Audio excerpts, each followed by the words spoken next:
गोड तोंड करायचं सरांचं.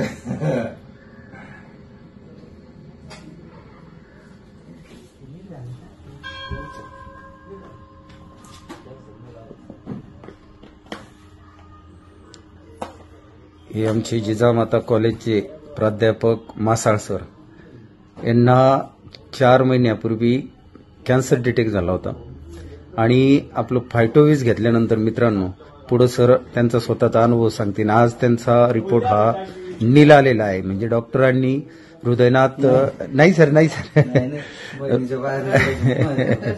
हृदयनाथ मंगेशकर हॉस्पिटलमध्ये त्यांचा परवाला रिपोर्ट नील आला की डॉक्टरांनी सांगितलं की तुमच्या बॉडीमध्ये आता कॅन्सर नाही. 3 महिने झाले या गोष्टीला आणि आज त्यांचं पेढा भरून गोड तोंड करतोय आम्ही की खूप चांगला माणूस आहे. म्हणजे एवढा चांगला माणूस, शिक्षक आहे पेशाणी आणि आमचे खूप मोठे फॅन आहेत ते आमच्या गाण्याचे.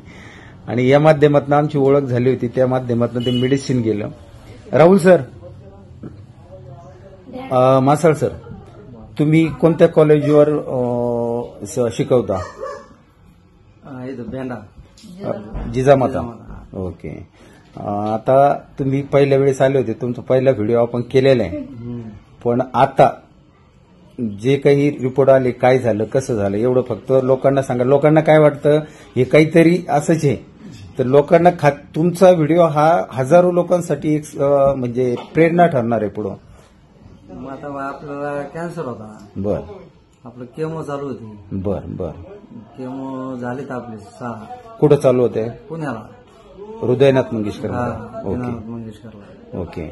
आज आता आपला रिपोर्ट नाही आलेला. कॅन्सर आपल्या शरीरात नावाला पण नाही राहिला. बर. आणि आपलं मेडिसिन किती दिवसापासून घेतो तुम्ही? 3 महिने झाले आपलं. आपण तुम्हाला किती दिवस घ्यायला सांगितलेलं आहे? 6 महिने. ओके. तर आता हे लोकांना ही एक गोष्ट सांगा की ज्या घरामध्ये कॅन्सर असतो किंवा HIV सारखे आजार असतात तर लोक त्या घराकडे थोडंसं पाठ फिरवतात येण्या जाण्यात. हा. तर हे तुम्ही त्यांना सांगा की बाबा तसं काही नसतं. असं काहीच नाही. या औषधाने 100% रिझल्ट मिळतोच माणसाला. तुम्हाला मिळाला? अनुभव आलाय. ओके. हे औषध कोणताही आजार असो, हे औषध रिझल्टच देते. ओके. धन्यवाद. बाकी बरं वाटतं सर तुम्हाला? ओके. धन्यवाद. थँक्यू. उदंड आयुष्य तुम्हाला जगदंबा प्रदान करू साईबाबा, नागेबाबा. धन्यवाद.